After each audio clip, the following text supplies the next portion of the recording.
monde s'était éloigné de Dieu, la justice avait disparu, un prophète était annoncé, et c'est ici que tout allait commencer. Voici le premier chapitre de l'histoire du prophète Mohammed, quand le monde attendait un prophète. Il y a plus de 1400 ans, l'humanité vivait dans une époque sombre. Les peuples avaient oublié Dieu, et ils se disputaient le pouvoir, la richesse, la domination. Dans tout le monde connu, la justice avait reculé, l'oppression était devenue une habitude, et les plus faibles n'avaient aucune protection. Les grandes civilisations avaient perdu leur âme, l'empire byzantin et l'empire perse dominaient politiquement, mais spirituellement ils étaient à bout de souffle. Les religions avaient été mélangées à la politique, et les dirigeants se prenaient parfois pour des dieux.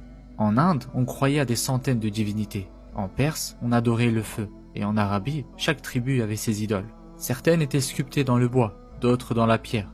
On les habillait, on leur donnait des noms et on leur faisait des offrandes. À la Mecque, la Kaaba était toujours debout, mais autour d'elle, on avait placé plus de 300 statues. Les Arabes disaient croire en Dieu, mais ils lui associaient des intermédiaires et suivaient les coutumes de leurs ancêtres sans les questionner.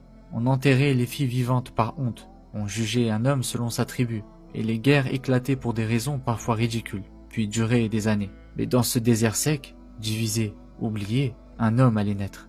Pas n'importe lequel, un prophète, annoncé depuis des siècles dans les livres anciens.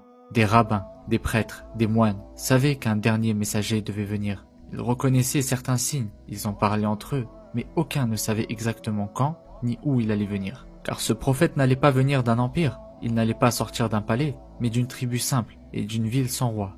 Et pourtant, cet homme allait changer les cœurs, réunir les peuples et rétablir la vérité. Car le plus grand prophète de l'humanité était sur le point de venir, et nous allons bientôt démarrer son histoire.